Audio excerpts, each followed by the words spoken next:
ಒಬ್ಬ ಮನುಷ್ಯನಿಗೆ ತನ್ನ ಬುದ್ಧಿಮತ್ತೆಯ ವ್ಯಾಪ್ತಿಯನ್ನು ಮೀರಿ ಅನೇಕ ಒತ್ತಡಗಳು ಎದುರಾದಾಗ ಯಾವುದೇ ಕೆಲಸಕ್ಕೆ ನ್ಯಾಯ ಕೊಡೋದಕ್ಕಾಗೋದಿಲ್ಲ. ನೋಡಿ, ಒಂದು ಕಡೆ ಅವರು ಅಧ್ಯಕ್ಷರಾಗಿದ್ದಾರೆ, ಇನ್ನೊಂದು ಕಡೆ ಪೊಲಿಟಿಕಲ್ ಸ್ಟ್ರಾಟಜಿ ಒಂದು ರಾಷ್ಟ್ರೀಯ ಪಕ್ಷದ ಅಧ್ಯಕ್ಷರಾಗಿದ್ದಾರೆ, ಇನ್ನೊಂದು ಕಡೆ ಉಪಮುಖ್ಯಮಂತ್ರಿ ಜವಾಬ್ದಾರಿ ಕೊಟ್ಟಿದ್ದಾರೆ. ಜಲಸಂಪನ್ಮೂಲ ಅಂತಕ್ಕಂಥದ್ದು ಇವತ್ತು ಮಳೆ ಬಂದು ಬೇರೆ ಬೇರೆ ಡ್ಯಾಮ್ಗಳಲ್ಲಿ ಪ್ರಾಬ್ಲಮ್ಗಳು, ನೀರು ಬಿಟ್ಟಿದ್ದಾರೆ, ನೆರೆ ಪ್ರಾಬ್ಲಮ್ಮು, ಈ ಥರ ಎಲ್ಲ ಕಾಣ್ತಾ ಇದೆ. ಇನ್ನೊಂದು ಕಡೆ ಬೆಂಗಳೂರಿನಲ್ಲೂ ಮಳೆ ಆಗ್ತಾ ಇದೆ. ಸೊ ಇಷ್ಟು ಒತ್ತಡದ ನಡುವೆ ಯಾರಾದರೂ ಕೆಲಸನ ನಿರ್ವಹಣೆ ಮಾಡ್ತಾರಾ? ಯಾರಿಗೋಸ್ಕರ ಮಾಡ್ತಾ ಇದ್ದೀರಾ ನೀವು? ರಾಜ್ಯದ ಜನರ ಹಿತವನ್ನು ಕಾಯ್ತೀನಿ ಅಂತ ಹೇಳಿದ್ರೆ ನನಗಿಷ್ಟು ಜವಾಬ್ದಾರಿ ಬೇಡ, ನನಗೆ ಈ ಜವಾಬ್ದಾರಿಯನ್ನು ಬಿಟ್ಟು ನಾನು ಬೇರೆ ಮಾಡ್ತೀನಿ ಅಂತ ಅನ್ಬೇಕು. ಇಲ್ಲ, ಆ ಜವಾಬ್ದಾರಿಯನ್ನು ತಗೊಂಡ್ರೆ ಅದಕ್ಕೆ ನ್ಯಾಯವನ್ನು ಒದಗಿಸ್ಬೇಕು.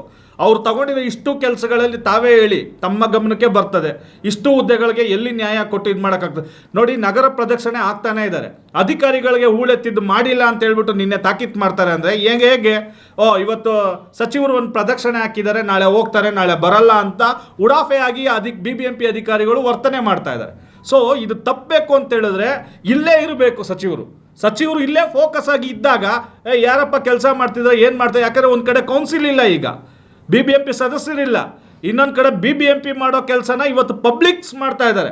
ರಸ್ತೆ ಗುಂಡಿ ಗಮನ ಅಂತ ಹೇಳ್ಬಿಟ್ಟು ಒಂದು ಅಪ್ಲಿಕೇಶನ್ ತಂದು ಬಿಟ್ಬಿಟ್ರು, 6,000 ಅರ್ಜಿ ಜನಗಳು ಕೊಟ್ಟಿದ್ದಾರೆ.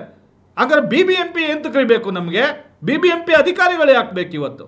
ಸೊ ಇದು ನೋಡಿ, ಇದನ್ನು ನಾವು ಟಾಲರೇಟ್ ಮಾಡೋಕ್ಕಾಗಲ್ಲ. ನಾವು ಒಬ್ಬ ಜನಸಾಮಾನ್ಯರ ಧ್ವನಿಯಾಗಿ ಇವತ್ತು ನಾವು ಈ ಪ್ರಶ್ನೆಗಳನ್ನು ಎತ್ತಾ ಇದ್ದೀವಿ. ಅದನ್ನು ಸಮರ್ಪಕವಾಗಿ ಸರ್ಕಾರ, DK ಶಿವಕುಮಾರ್ ಅವರು ಉತ್ತರ ಕೊಡಬೇಕು ಅಂತೇಳಿ ನಾವು ಆಮ್ ಆದ್ಮಿ ಪಾರ್ಟಿ ಆಗ್ರಹ ಮಾಡ್ತಾ ಇದ್ದೀವಿ.